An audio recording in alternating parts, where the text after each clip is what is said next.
Baik, Bismillahirrahmanirrahim. Assalamualaikum warahmatullahi wabarakatuh. Waalaikumsalam warahmatullahi. Selamat siang, salam sejahtera bagi kita semua, salam sehat. Dan walaupun dalam suasana COVID yang terus meningkat, kita tetap bisa melakukan suatu kegiatan yang bermanfaat. Dan insya Allah dengan doa kepada Tuhan Yang Maha Kuasa, COVID-19 bisa cepat berlalu, ya. Dan Tuhan tidak akan memberikan cobaan kepada kita yang kita tidak mampu memikulnya. Mungkin ini sedikit dijewer aja sama Tuhan. Amin Pak. Insya Allah Pak. Mudah-mudahan semua cepat berlalu. Nah, baik, saya tadi sudah diperkenalan panjang lebar dan pertama-tama mengucapkan terima kasih pada IAMPI, Pak Dharma, dan pimpinan dari IAMPI saat ini. Saya ikut bangga karena paling tidak ikut warawiri gitu ya untuk membangun IAMPI ya, di mana rapat sini kita ingin gimana nih akhirnya menjadi anggota yang termasuk golongan pertama dari IAMPI, dan tentu kita perlu syukuri. Dan IAMPI sudah mempunyai cantolan internasional, Project Management. IMA. Ya, itu Amerika ya? Apa? Inggris ya? Eropa. Eropa. Amerika juga. Ya, ada tidak ada semua yang positif semua gitu. PMI ada positif negatifnya, Eropa ada positif negatifnya, dan saya pikir kalau Eropa itu ini saya selama belajar di Eropa itu memang jelimet ininya, tapi detail gitu ya. Karena memang negara lahirnya birokrasi itu ada di Eropa gitu. Negara birokrasi itu lahir di Eropa ya. Beda dengan Amerika gitu. Baik, saya akan langsung saja sharing. Udah dibuka ini ya.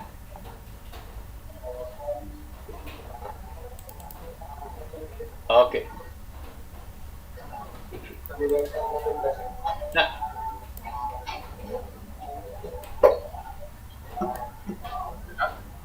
Langsung 5 ya Pak? oh, sebentar.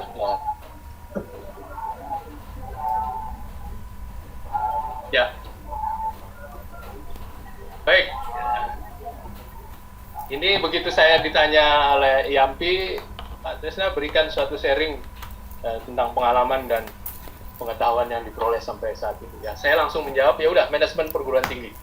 Karena memang saya berkecimpung di perguruan tinggi sudah lebih dari 30 tahun, sampai diberikan oleh Bapak Presiden saya terencana 30 tahun gitu ya.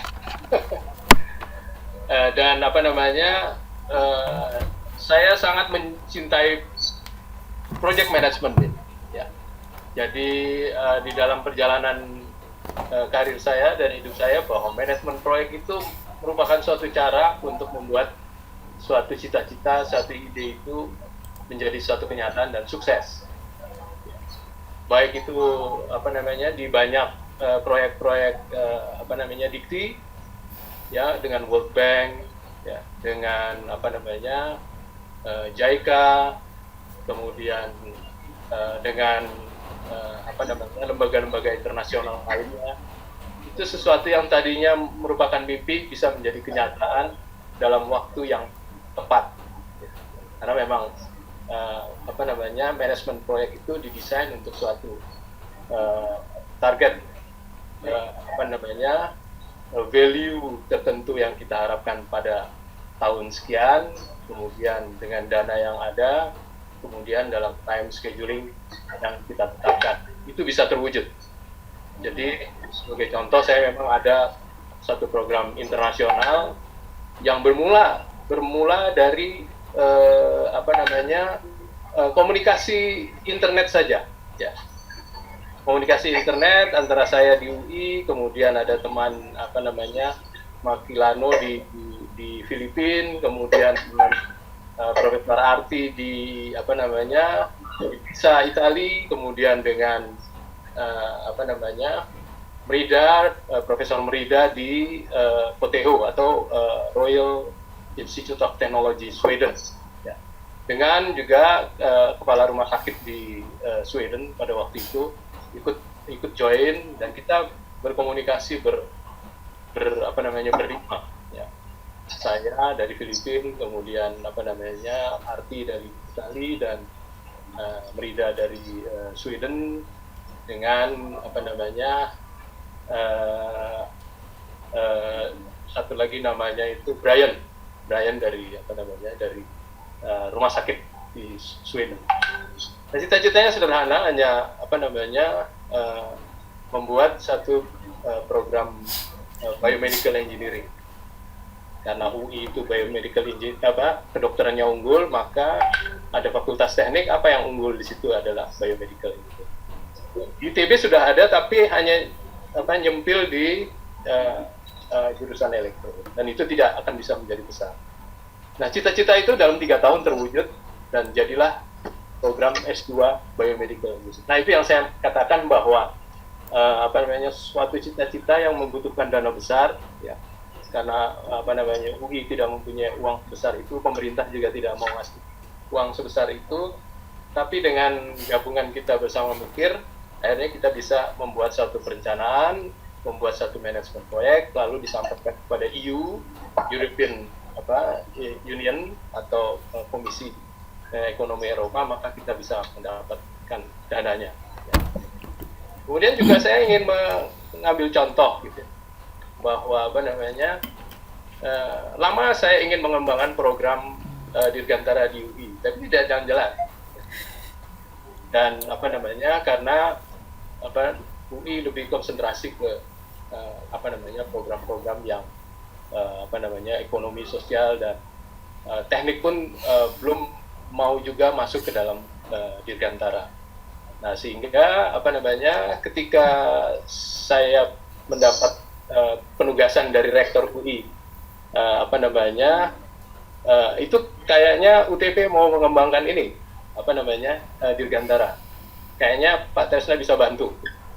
Nah, dalam waktu singkat, ya, saya mikirnya tadi untuk memohon izin saja prosesnya akan berbelit-belit dan akan makan waktu tahunan. Ternyata dengan manajemen proyek itu dalam tempo 3 bulan, nggak sampai setahun gitu ya, 3 bulan kita sudah meluncurkan suatu program D3 di bidang Dirgantara, yaitu yang disebut dengan AMTO, Aircraft Maintenance Training Organization. Artinya itu terkait di ICAO. ICAO itu adalah suatu lembaga lisensi dunia mengenai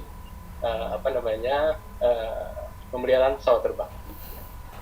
Dan kemudian juga tidak disangka-sangka juga dengan satu project management yang baik, izin cepat keluar untuk membuat suatu program ICT, ya, pengembangan kota cerdas menghadapi new normal. Jadi besok Sabtu ini kita webinar dengan Pak Ganjar, Gubernur Jateng, dan ahli kota cerdas ICT dari ITB, Profesor Suhono Subangat.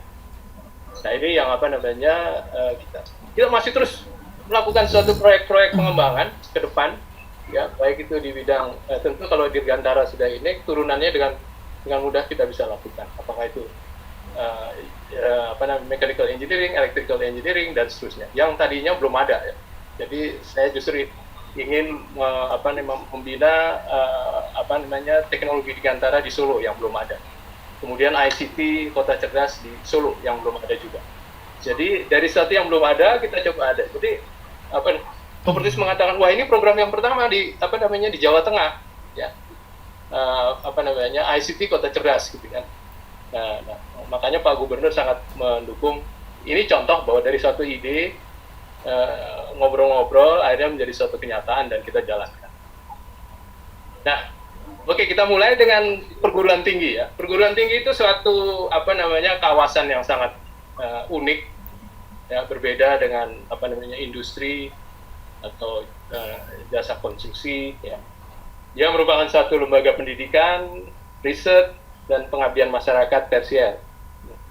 Kemudian merupakan komunitas dosen, mahasiswa, dan itu hubungan kekerabatannya unik ya.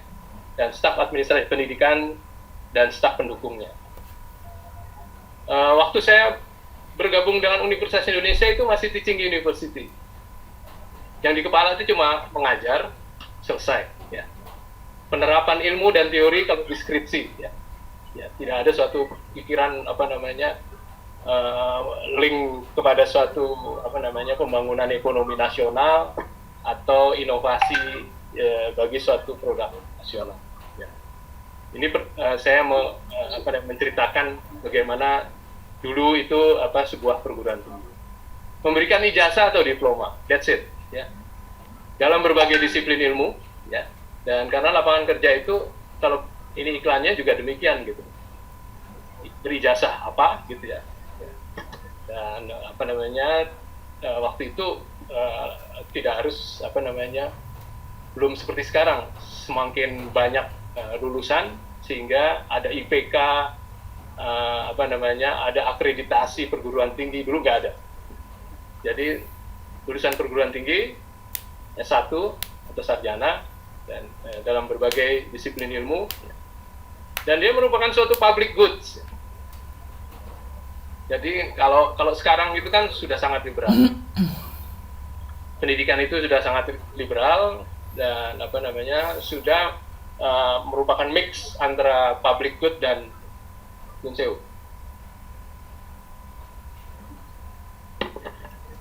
public goods dan private goods.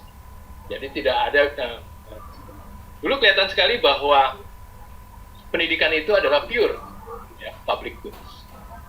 Dan ini masih berlangsung di negara-negara yang sosialis ya, seperti Jerman ya, dia menganut social welfare economic. Kemudian Perancis, ketika saya masuk semua pendidikan itu gratis. Itu yang disebut dengan public goods.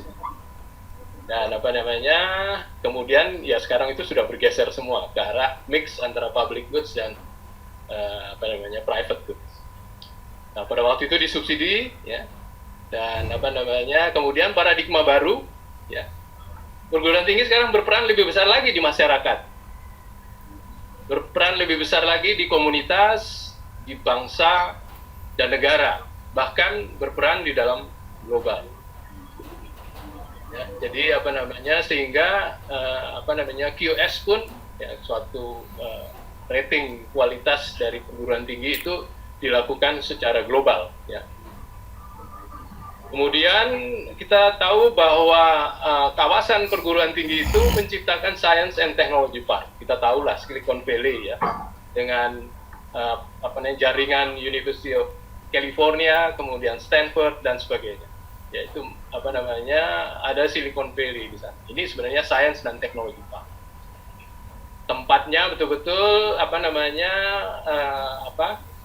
researcher, dosen yang pandai ya, mempunyai ide inovatif untuk bisa membuat suatu karya nyata ke pasar ya, langsung ke pasar, itu adalah di Science and Technology Park itu.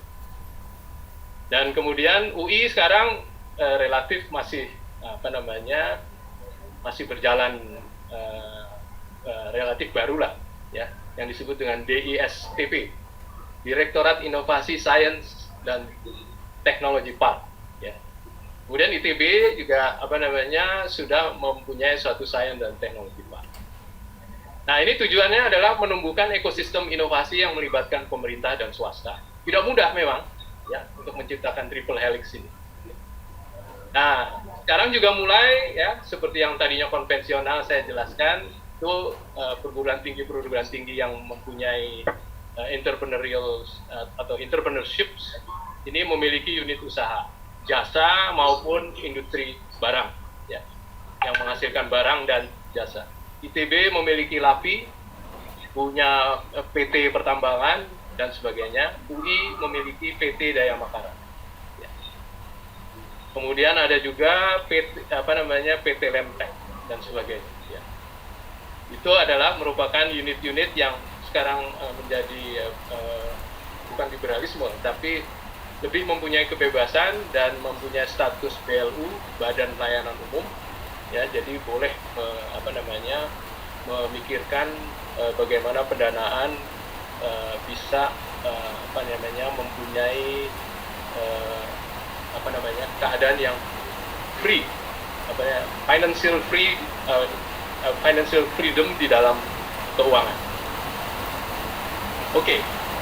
Nah, kemudian paradigma baru juga ini adanya unit usaha dan industri perguruan tinggi yang berperan dalam menghasilkan produk dan masuk ke pasar secara nyata dan sukses. Kemudian riset dan pengembangan dalam usaha jasa dan industri dilakukan dengan resource sharing dengan sumber daya akademik. Jadi kalau sejarahnya LAPI itu terjadi untuk tempat bagi para dosen menyalurkan hobinya, tapi juga bisa menghasilkan kesejahteraan, juga menghasilkan suatu endowment pada akhirnya. Nah, ini yang saya jelaskan kemudian. Ya. Jadi riset dan pengembangan dalam usaha jasa dan industri dilakukan oleh selain resource sharing ini tadi, juga bisa dilakukan dengan suatu subcontracting atau outsourcing sebagaimana praktek dunia bisnis. Tujuannya apa semua ini? Tujuannya adalah akumulasi endowment fund. Nah, ini yang penting dan di tingkat global endowment fund itu berkorelasi positif dengan ranking suatu universitas kelasnya di dunia. Ya. Nah, seperti sekarang nomor 1 MIT, ya. Kemudian nomor 2 ada Stanford dan seterusnya. Ya. Dan kalau tingkat Asia ada NUS, ya, yang kita lihat berikut. Apa itu endowment fund? Tentu dari akumulasi kerjasama dengan masyarakat, ya, artinya kontrak kerja, penelitian, pengabdian masyarakat dan sebagainya. Ada suatu dana yang terus-menerus masuk, nah ini yang belum terjadi di entrepreneurship ini di universitas-universitas di Indonesia.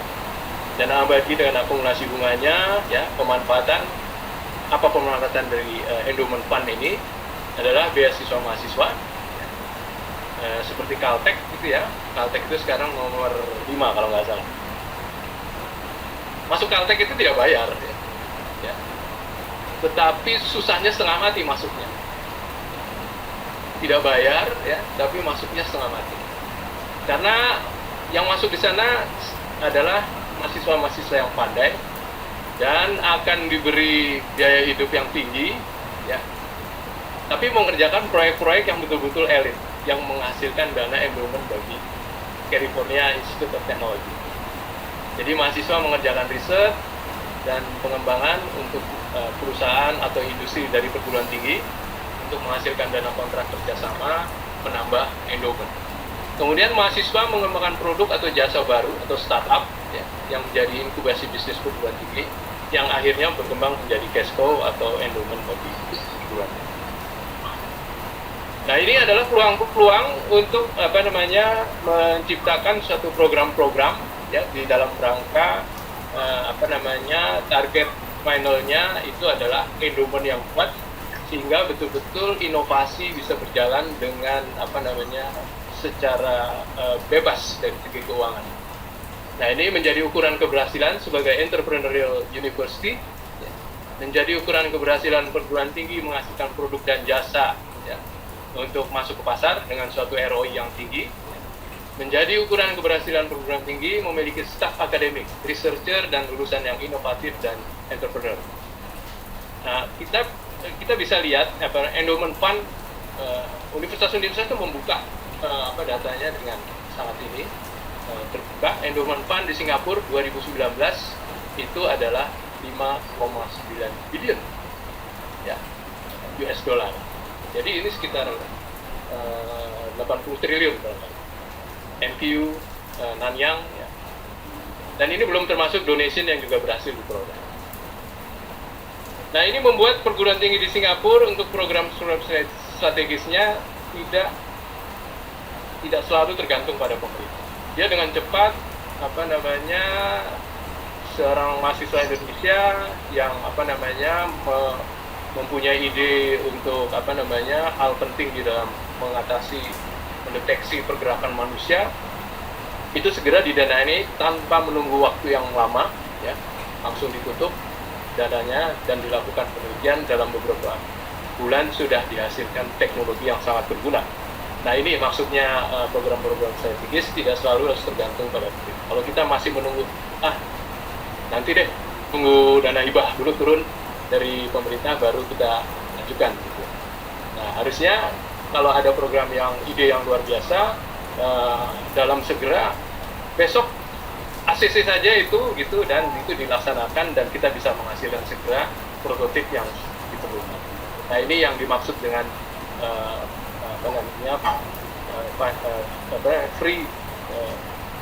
financial freedom, ya, di dalam perguruan tinggi. Nah, ini dulu ITB mencanangkan menjadi research dan entrepreneurial. Research sudah dilalui, maka dia sekarang mencoret research university-nya menjadi entrepreneurial university.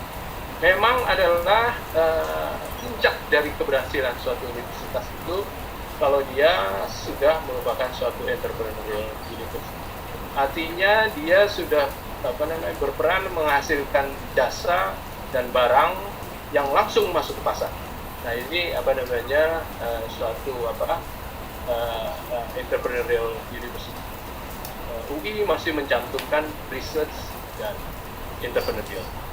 Tapi ITB sudah memberanikan diri bahwa we are entrepreneurial university. Nah, kemudian endowment fund ini diinvestasikan, ya, dan penggunaan terbesar itu adalah untuk membayar OPEX, untuk mensubsidi pendidikan. Ya, ini mensubsidi pendidikan kalau anak pandai itu tidak ada masalah gitu di dalam keperluan hidupnya.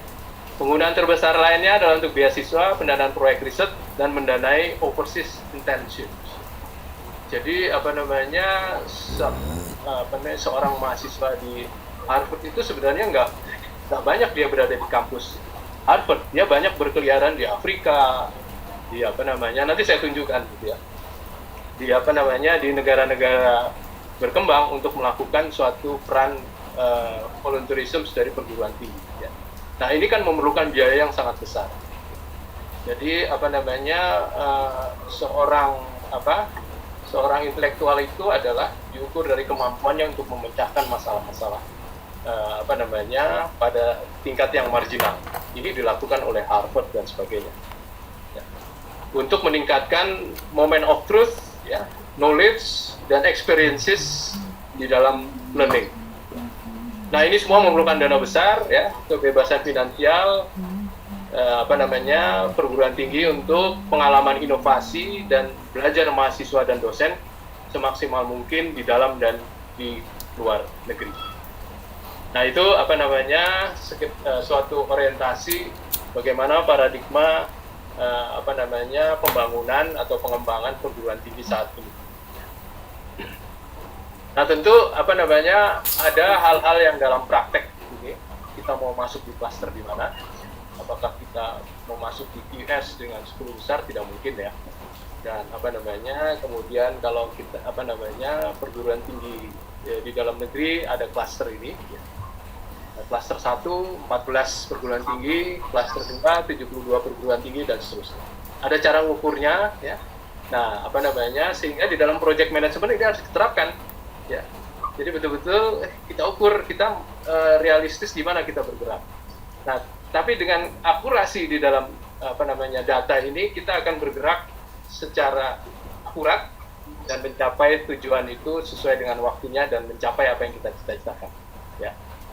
Dan kemudian ini hasil klasterisasi perguruan tinggi, ya, ini 10 besar. Dan di sini BINUS belum ada. Tapi BINUS sekarang sudah bergerak ke, kalau nggak salah, 8 kalau nggak salah. Ya, 8. Pak Pito ini perguruan tinggi swasta juga nih Pak. Pak Pito 8 ya. Nah, ini hal-hal yang ini ada cara ukurnya. Sehingga di dalam project management perguruan tinggi, di dalam terutama katakan pengembangan program studi dan kelembagaan, itu kita perlu mencermati ini, dan tentu target-target kita pada katakan kita ingin mengembangkan kapasitas, maka kita bisa membuat suatu kegiatan proyek manajemen ya, dengan ukuran-ukuran ini menjadi suatu ya, tentu kita jabarkan menjadi work breakdown structure ya.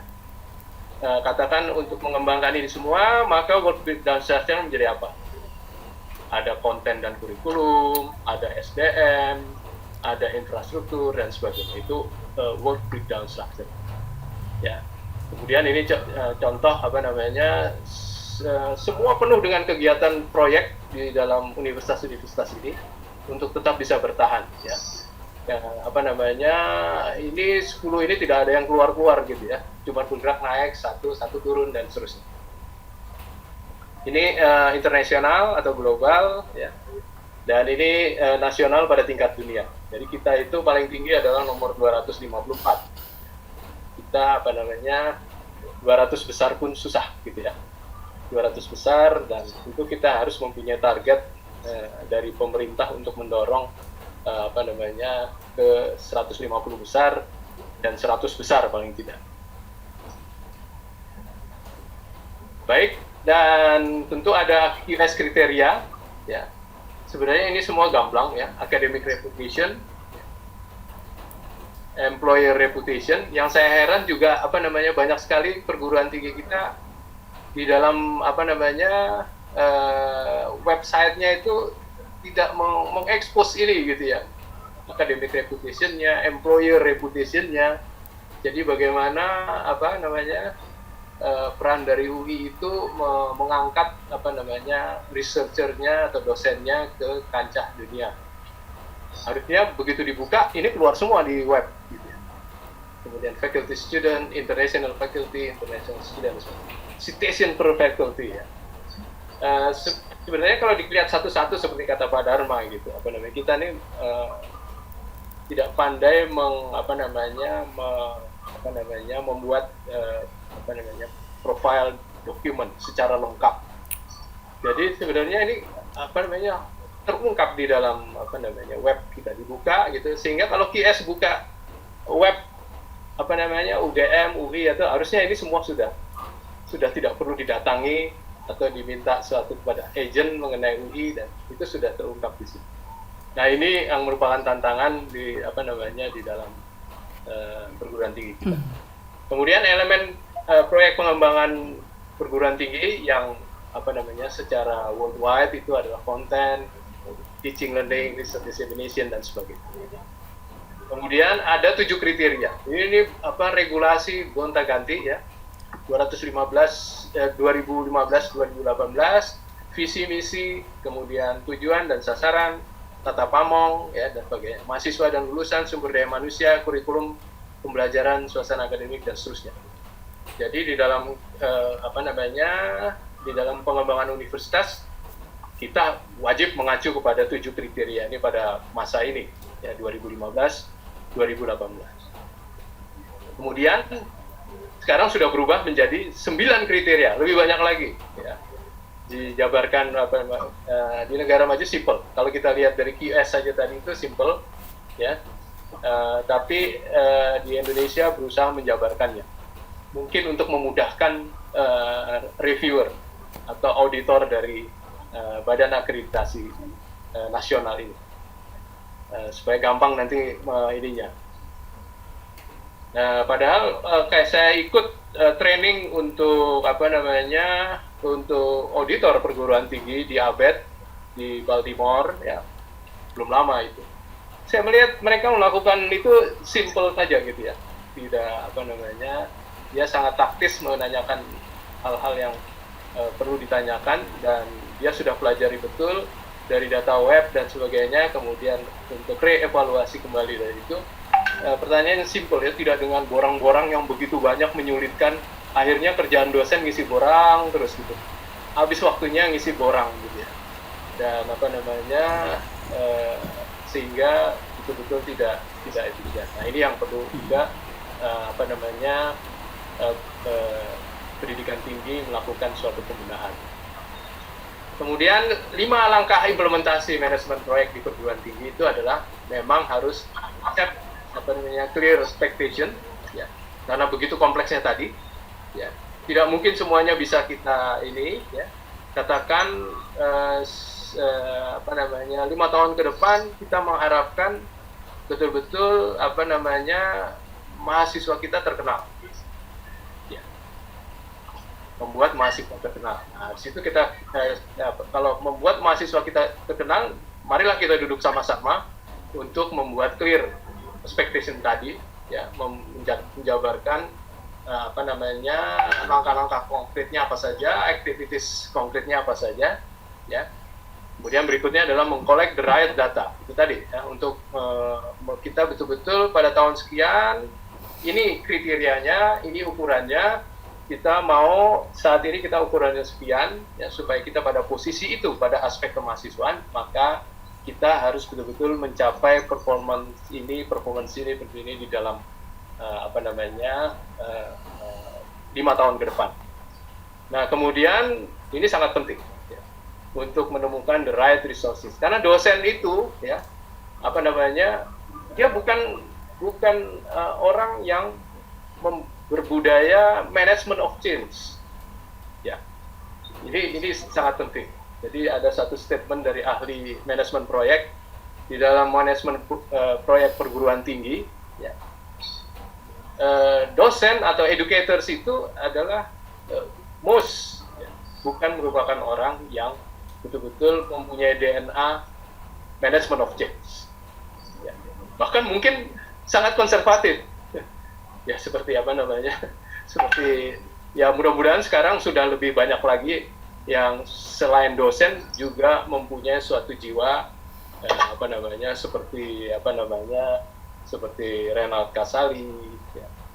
Tapi saya yakin masih besar sekali dosen itu ya membawa textbooknya, membawa PowerPoint-nya, dan tidak terpikirkan sama sekali untuk memikirkan kelasnya ini menjadi terkenal, gitu ya, di atau dia memasukkan mengupload bagaimana proses pembelajarannya dilakukan sehingga betul-betul dia merupakan. Nah, ini suatu kreativitas dan inovasi dari seorang dosen.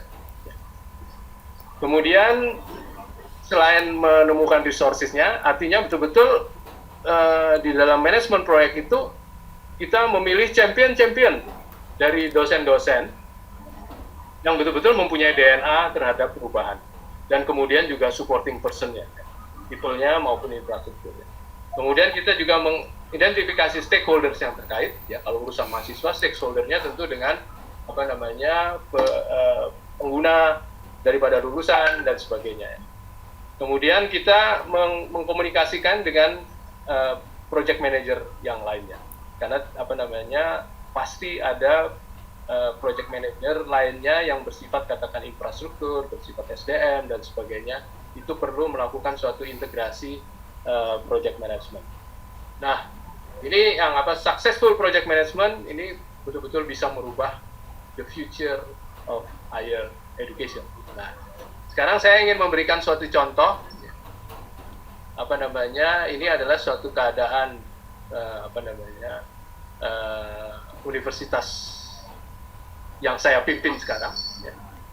Tadinya cuma ada 4 fakultas dengan ekonomi dan bisnis, agriculture, civil architecture, kemudian ada kurang satu adalah keguruan dan ilmu pendidikan. Nah, kita sepakat mempunyai suatu visi misi menjadi universitas yang betul-betul mendukung industri manufaktur ke depan dan mendukung industri 4.0. Maka tidak lain kita harus mempunyai suatu bidang, ya, karena bidang yang ada ini sama sekali di luar itu, ya, di luar itu. Ya. Nah, sehingga kita perlu mengembangkan bagaimana mengembangkan bidang teknologi industri, ya, dan ICT sebagai backbone dari kemajuan ke depan menuju peran dari UTP itu di dalam industri pembangunan industri manufaktur nasional. Ya, kita mulai dengan mainstreaming, ya, dan ini cukup mengagetkan properties dengan visi ini.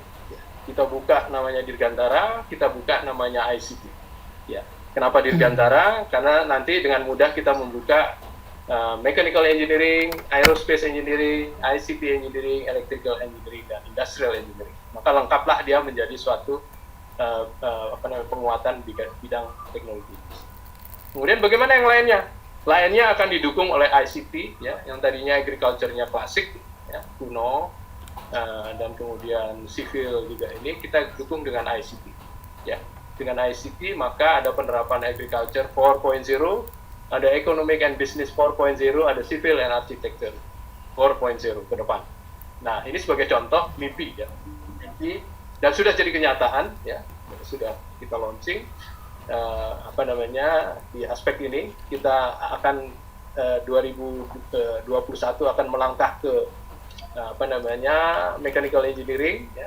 Aerospace engineering kita kembangkan lagi dengan berbasis riset S1, ya, kemudian ICT engineering, dan masuk lagi ke electrical dan industrial engineering. Nah, ini kita implementasikan di dalam suatu rencana pengembangan 5 tahun, dan 5 tahun kedua, yaitu 2022-2023. Sehingga kita mengimplementasi, kita mulai pada 2018 dengan 7 kriteria, kemudian di tengah jalan berubah menjadi 9 kriteria. Harus kita rubah. Manajemen proyeknya juga kita adjust. Dan demikian seterusnya. Dan tentu kita terapkan dengan sangat comply mengenai project management ini, ya. Dengan penjabaran work breakdown structure, apa saja yang akan mendukung keberhasilan, ya.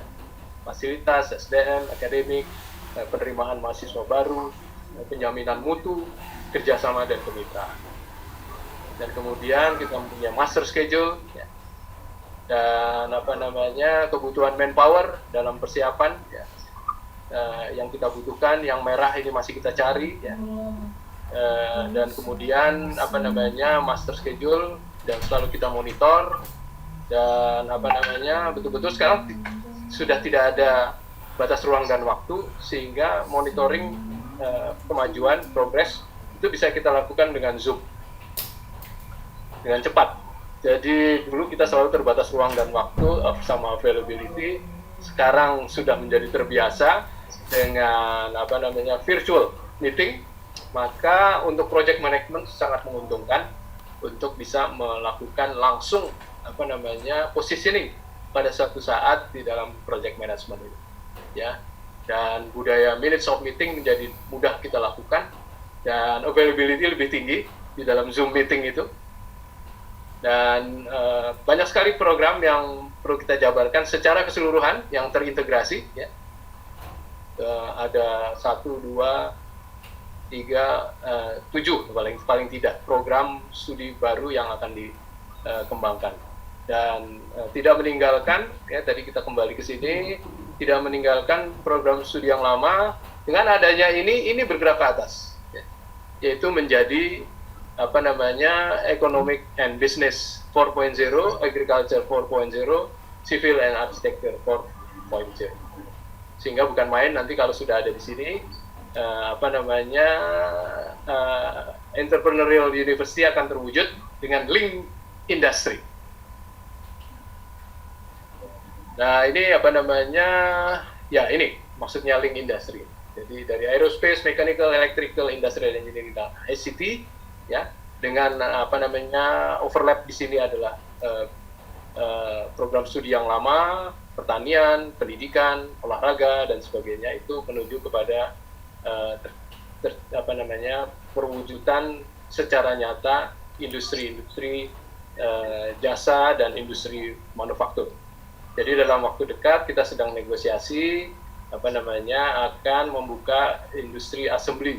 Ya, pertama assembling dulu, yaitu untuk ultralight helikopter. Ultralight helikopter. Nah, ini yang akan kita lakukan. Tentu kita sudah punya captive market, kira-kira nanti siapa yang akan menggunakan. Nah, itu ya suatu network yang harus kita lakukan. Nah, ini kita juga mengembangkan integrated campus, ya. Nah, tentu di dalam seperti disampaikan tadi, kita mengumpulkan data, menghitungnya dengan akurat, kebutuhan dari semua itu, ya. Dan kemudian kebutuhan investasi, ya. Kemudian income statement, ya.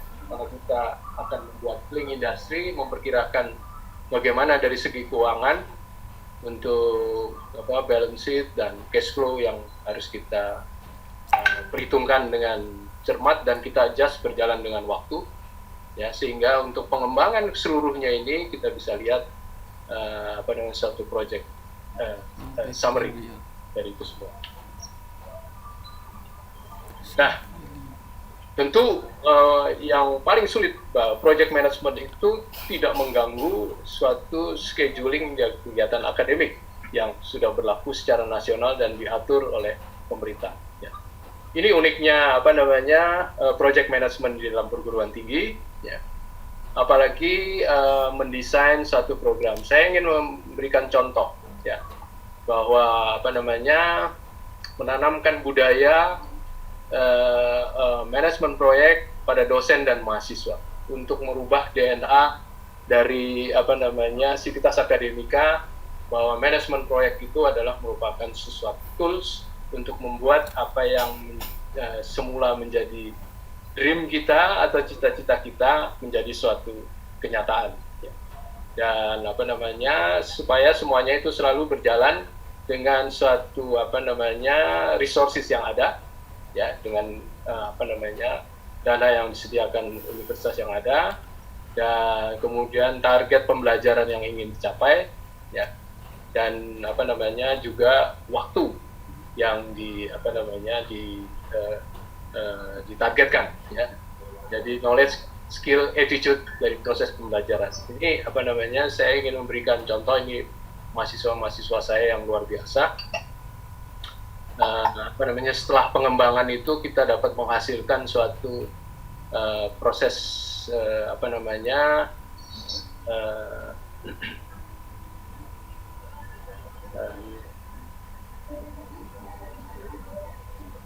ya, tentu dalam rangka 4.0 gitu, kita harapkan bahwa itu betul-betul diimplementasikan secara konkret. Bagaimana dari desain, engineering design, kemudian membuat menggunakan 3D printing, itu semuanya terintegrasi dan akhirnya menghasilkan suatu produk yang dibutuhkan pasar. Ini salah satu contoh Bismillahirrahmanirrahim. Assalamualaikum warahmatullahi wabarakatuh. Ya, kami dari kita nggak perlu di kelas, saya tinggal menerima hasil yang mereka sampaikan.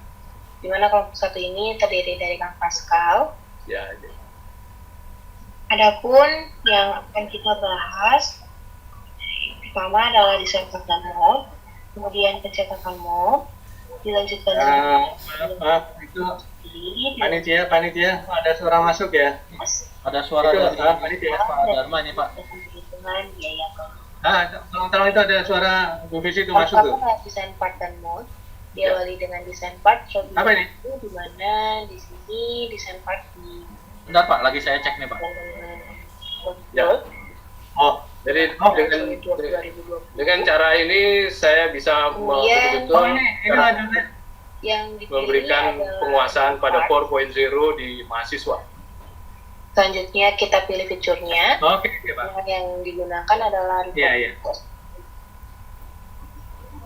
Selanjutnya kita pilih plan, di mana akan kita membuat sketch. Di sini dipilih front book.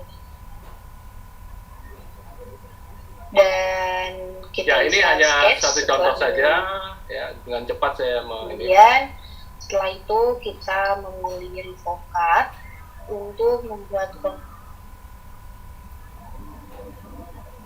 selanjutnya kita buat kontur di bagian atas. Masih kita menggunakan fitur RevoCAD, di mana kontur bagian atas ini itu produk akan di fillet dibagi. Ini suatu mata kuliah yang Setelah cukup kompleks ya, modeling tapi bisa dari diimplementasikan dengan tempat sama baik dengan suatu desain pembelajaran yang memang dilakukan secara project management. Di sini Pascal akan mencoba menjelaskan tentang proses desain mold, karena sebelumnya telah dijelaskan.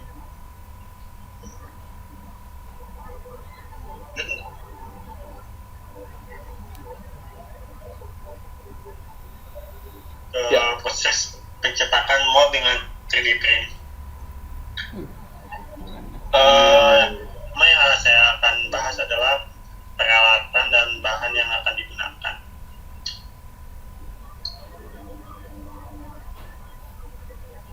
Ya, mereka sangat menguasai dan bisa menghasilkan Yang selanjutnya adalah pencetakan tempat sambal. Dan pencetakan tempat sambal ini digunakan dengan dua bahan gipsum. Nah, yang pertama adalah kemudian tahapan dari pencetakannya, yang pertama adalah persiapan menu. Yang ketiga adalah mold tengah kanan dan mold tengah kiri, dan juga mold bagian bawah ditempelkan seperti ini. Kemudian yang selanjutnya, setelah larutan dari gipsum dan air itu sudah bagus, maka dituangkan cairan gipsum ke dalam cetakan seperti ini. Selanjutnya, setelah dibuka,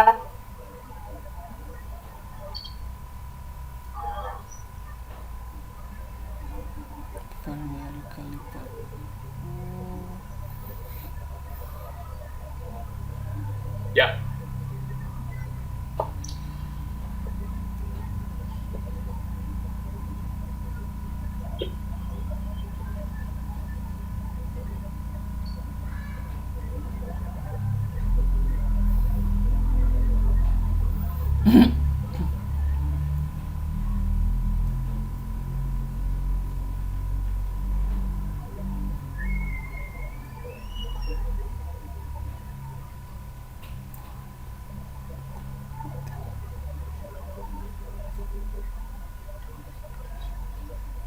Ya, jadi ini suatu contoh memberikan halo, kedengaran saya?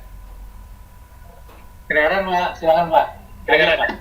Ya, jadi jelas.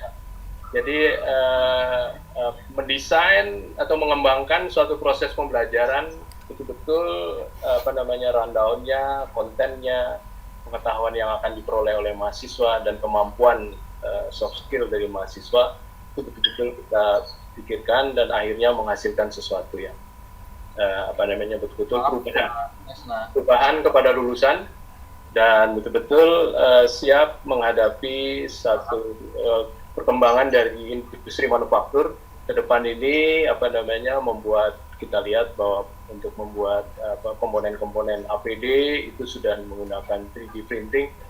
Pembuatan drone sudah menggunakan 3D printing, jadi pabriknya sebesar 2 kali garasi mungkin, ya tidak lagi ada mesin bubut di sana, tapi semua sudah menggunakan 3D printing. Tentu mesin bubut masih digunakan untuk komponen-komponen, tapi semua akan didisrupt bagian-bagian yang memang bisa diatasi dengan 3D printing. Nah ini kita menempatkan pengetahuan 4.0, IoT, kemudian AI, dan 3D printing, robotik, dan sebagainya pada mahasiswa. Nah ini perlu betul-betul didesain secara project management, implementasinya tidak bisa hanya betul-betul duduk bersama, dibuat suatu project managementnya, dijabarkan secara comply dengan baik project management, sehingga bisa menghasilkan. saya yakin ini diterapkan oleh juga menanamkan budaya manajemen proyek, soft skill untuk lulusan perguruan tinggi oleh perguruan tinggi. Saya ambil contoh saja ini ya. Ternyata mahasiswa di Harvard itu tidak melulu ada di Boston atau berada di kampus di Harvard, ya, tetapi dia berada hampir setiap semesternya dia internship di luar, ya, apakah itu di Kanada ataukah itu di di Afrika, ya, ataukah di India dan sebagainya, mereka melakukan itu sehingga tidak di dalam setahun di dalam program 2 tahun katakan master gitu, mereka hampir setahun 8 bulan gitu itu berada di betul-betul internship di luar. Ini mungkin karena Pak Menteri itu memang lulusan Harvard, dia mendorong yang disebut dengan kampus merdeka. Jadi betul-betul empati dan sense project management untuk pada waktunya bisa diadakan suatu perubahan. Jadi coba kita lihat sebentar ya, ini kebetulan lulusan S1-nya dari Universitas Indonesia.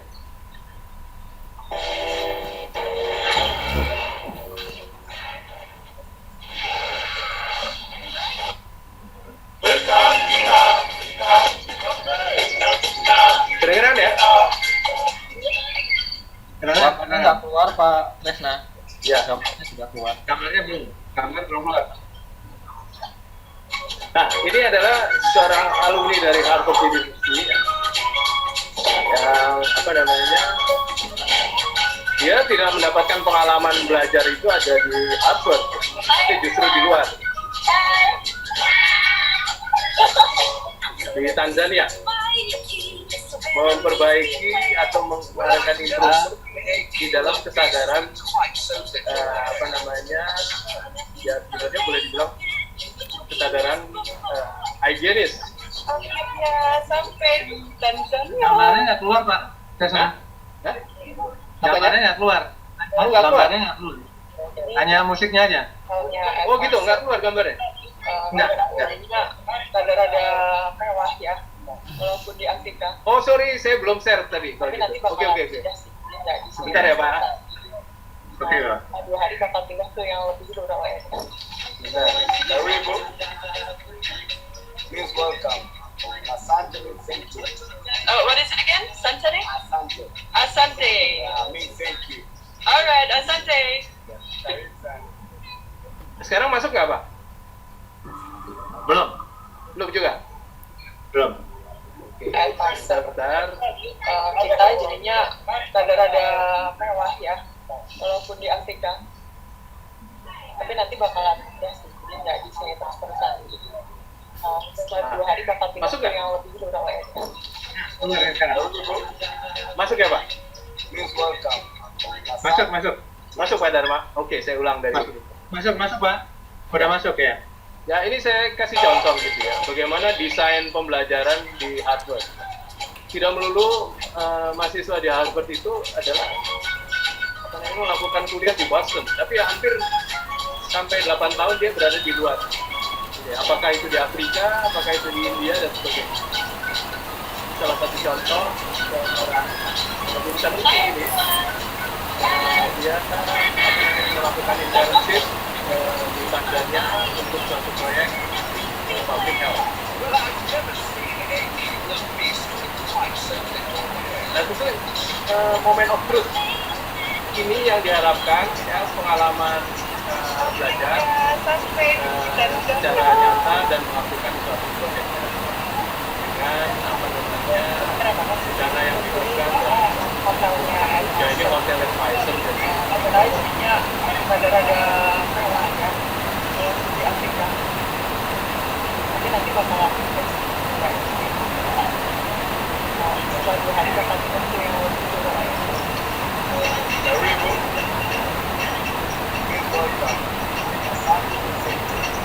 What is it again? Asante?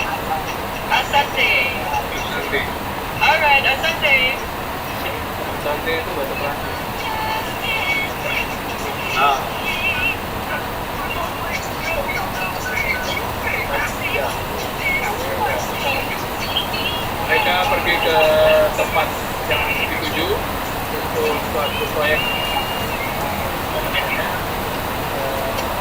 implementasi dari project management perbaikan suatu program. Jadi project management sendiri sebenarnya adalah kerjasama antara Harvard dengan berbagai industri dan kerja. Jadi setiap tahunnya Harvard melakukan seleksi mengambil 3 siswa dari 2 sekolah, yaitu dari Harvard School of Public Health dan juga dari Harvard Kennedy. Jadi kita dikasih uang kira-kira $3.800 untuk membiayai perjalanan kita selama sampai hari ini Tanzania. Nah, sebenarnya proyeknya itu apa sih? Kita itu jadi melakukan proyek yang tujuannya adalah mengatasi intervensi depresi anak remaja di Tanzania. Jadi usianya sekitar 4 tahun.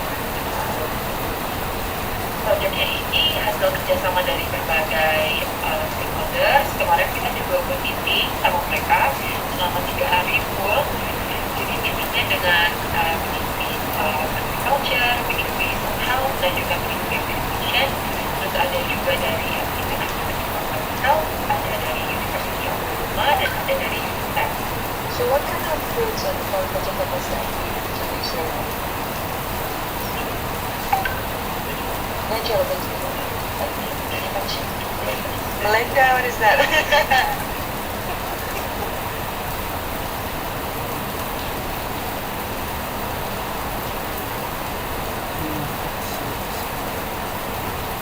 Jadi sekarang tuh kita lagi ke sekolahnya kan, dan itu kondisinya jelek banget. Jadi sekolah itu benar-benar merdeka, lokasinya tuh kurang lebih 130 sampai 150 km dari tempat kita tinggal. Itu benar-benar sangat dari banget.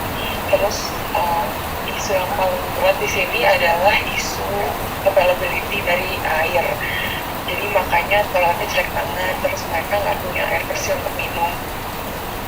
Ya, jadi Harvard itu melihat bahwa pengalaman ini adalah pengalaman yang luar biasa bagi seorang mahasiswa untuk bisa berkembang menjadi seorang intelektual. Oke.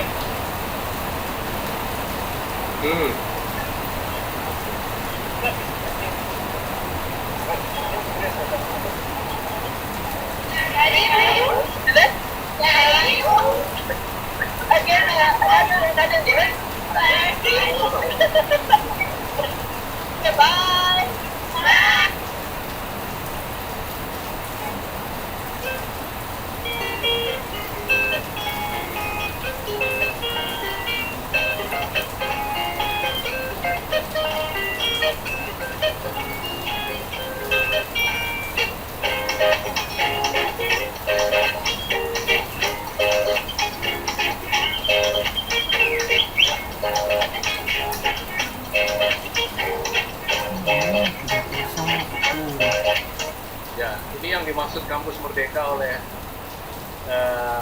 Mas Nadine. Jadi ada fun-nya juga.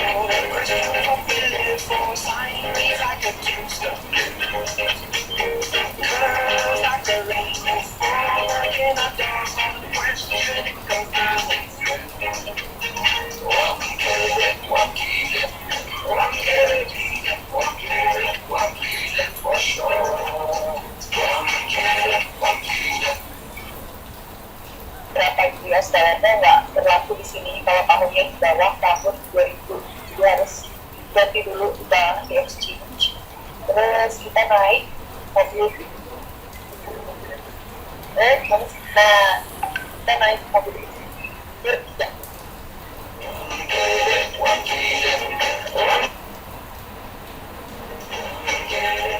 Ini di tempat nginep kita di Camp Bastian Lodge.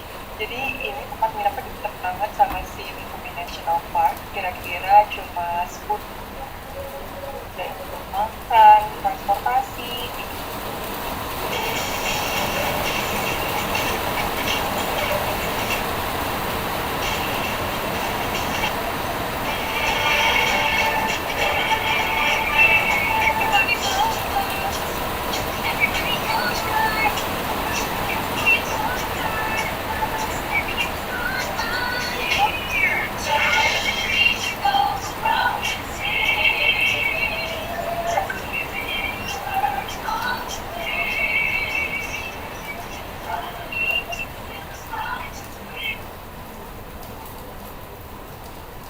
Baik, saya pikir itu satu hal yang paradigma baru di dalam pendidikan tinggi.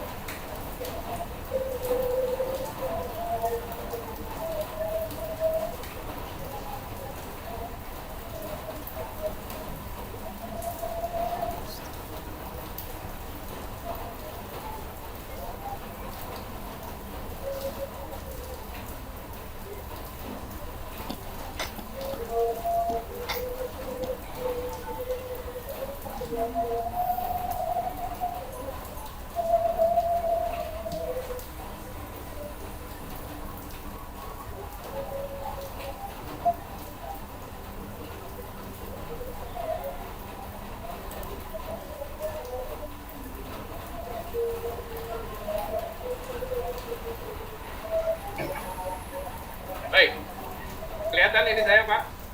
Kelihatan Pak, kelihatan. Oke. Baik, dengan demikian saya bisa simpulkan pengembangan perguruan tinggi dapat berupa pengembangan kelembagaan dan kepemimpinan, penambahan program studi, pengembangan sains dan teknologi park, pengembangan link industri, ini sangat penting sekarang ini, and services ya, dengan pencapaian 9 kriteria akreditasi sesuai peraturan yang berlaku. Kemudian sasaran jangka panjang bisa dicapai secara bertahap, baik yang tangible maupun yang intangible. Tadi banyak hal saya ceritakan yang intangible. Dengan implementasi manajemen proyek terpadu, dengan monitoring kemajuan secara reguler, dan melakukan adjustment yang diperlukan untuk menghindari keterlambatan dan meningkatnya biaya. Capaian proses belajar mengajar, riset, dan diseminasi, pengabdian masyarakat harus dilakukan dengan assessment dan penilaian yang valid. Nah inilah ciri dari atau budaya di dalam proyek manajemen proyek. Peer group atau kelompok ilmiah dosen sangatlah penting dalam menilai dinamika capaian pembelajaran mahasiswa sebagai dampak proyek peningkatan mutu akademik. Critical mass sivitas akademika yang menguasai ya, tidak seperti untuk menghapus stigma bahwa dosen itu tidak sama sekali memiliki sense management of change, sense entrepreneurial. Jadi yang harus dihapus paradigma ini, dan terbukti itu bisa dihapus oleh universitas-universitas maju di luar. Ya, critical mass sivitas akademika yang menguasai manajemen proyek sangatlah diperlukan untuk berjalan lancar dan cepat sesuai dengan perencanaan proyek yang sudah ditetapkan. Demikian, lebih kurangnya mohon maaf. Assalamualaikum warahmatullahi wabarakatuh. Waalaikumsalam. Teman-teman. Hebat sekali Pak. Dengan waktu yang singkat, kita sudah dibawa sampai Afrika, Tanzania, sampai Arfak, bagaimana efisiensi dalam proses pembelajaran. Dan terakhir, Krisna juga memberi kesimpulan kita terus menggunakan program ini dengan apa yang digambarkan terhadap mimpi bersama masa depan, kemudian ini juga sasaran jangka panjang seperti apa, yang baik, dan kemajuan tinggi dan apa yang diinginkan oleh masyarakat tinggi pada anak yang ada dan juga katakan juga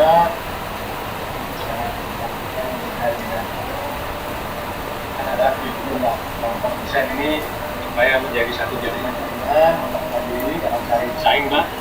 Jadi persaingan sehat kita kembangkan, tapi persaingan tidak sehat kita tinggalkan Pak. Jadi kalau kita jangan bersaing bersama kita secara jangka panjang kita bersaing dengan kelompok-kelompok Cina, Taiwan, Jepang boleh, tapi jangka pendek kita bekerjasama sebaiknya seperti itu. Tapi yang tidak boleh dilakukan persaingan antar bangsa sendiri Pak. Jadi sering terjadi yang satu sudah doktor, yang satu merasa kecewa, wah saya belum doktor, yang satu sudah profesor, yang satu lagi wah saya belum profesor. Jadi siapapun jadi profesor, siapapun jadi doktor, siapapun orang kita bekerjasama bertindakan. Yang penting kan kita sama-sama happy Pak dalam satu bangsa ini kan Pak. Jadi Nah, ini berikutnya perlu didasari dengan semangat kebersamaan, kesejahteraan dan persaudaraan. Kemudian singkat dari kita diingatkan hendaknya menerapkan masalah manajemen SG3M, strategi, portfolio, program dan manajemen. Itu semuanya diatur, semuanya dikendalikan dan perencanaan yang tentunya sempurna dan disepakati. Setelah itu kita tidak melaksanakan. Jangan di tengah jalan masalah-masalah belum kita kaji, resiko belum dimitigasi, artinya kita terdampak dengan permasalahan-permasalahan yang belum kita kaji sebelumnya. Oke Pak, sangat indah sekali dan sangat profesional. Pak Desna juga, Pak Desna mengorganisasikan diri untuk membentuk universitas untuk konteksnya itu manufacturing ataupun pemeliharaan untuk kedirgantaraan. Nah ini bukan karena mendirikan di Solo ini menurut saya tentu saja dengan alasan tertentu, tapi minimal membagi bobot-bobot itu pada tengah di timur itu saya kira sangat bagus maksudnya. Dan ini juga sesuai dengan strategi Pak Presiden ya. Pak Presiden waktu itu tanya pada saya kenapa saya ini bikin hovercraft gitu. Saya jelaskan hovercraft itu karena kita ke lautan dan kita perlu kawasan yang bisa masuk sungai dan laut. Saking semangatnya beliau langsung menawarkan Pak, itu beliau masih di balik kota. Gimana kalau kita bikin industri hovercraft di Solo waktu itu beliau masih balik kota. Tapi hal seperti bukan soal solusinya seperti apa Pak, tapi kita ini sekarang dipimpin oleh satu presiden dan punya latar belakang dan punya semangat dan punya mimpi-mimpi ke depan bersama. Ini yang saatnya